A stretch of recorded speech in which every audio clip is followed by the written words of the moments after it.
est attaqué.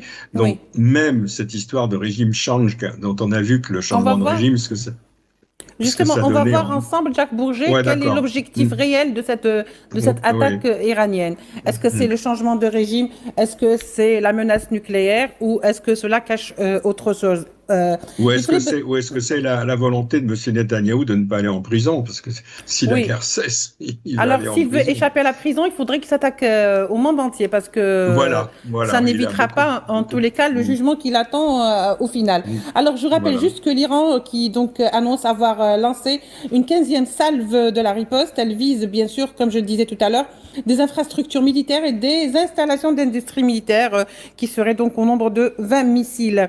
Je me tourne vers vous, Ifri Ben Zarga.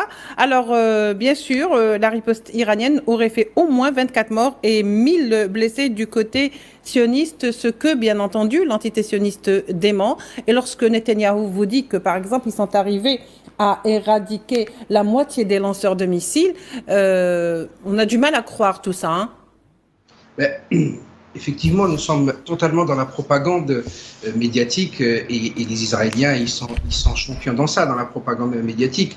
Vous avez parlé tout à l'heure de destruction d'un hôpital et donc votre invité a clairement remis les pendules à l'heure en disant que c'était des éclats qui ont touché l'hôpital.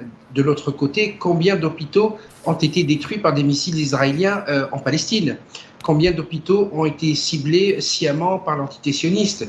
Donc là, on est vraiment dans une guerre médiatique, dans une guerre de communication. Quand vous ouvrez par exemple les médias français, vous avez un tout autre discours. Par exemple, on ne parle pas d'Iran dans les médias français, on parle de République islamique pour nommer l'Iran. Donc, vous voyez la rhétorique dans laquelle nous nous trouvons actuellement avec certains médias occidentaux et certains médias. D'ailleurs, l'une des principales chaînes d'information françaises est une propriété d'un homme d'affaires israélien qui est propriétaire d'une chaîne israélienne aussi. Donc là, on est dans une forme de guerre d'information. Or, la réalité est tout autre, et vous venez de le dire, le dôme de fer de protection, il est en train de tomber en miettes puisque les Iraniens sont en train de faire des frappes chirurgicales réussies sur Israël.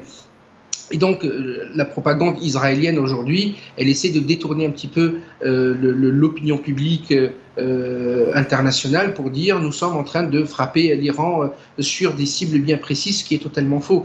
Par contre, là où je voudrais revenir quand même, parce que tout au début des frappes de l'agression sur l'Iran, de hauts dirigeants iraniens ont été ciblés et cela montre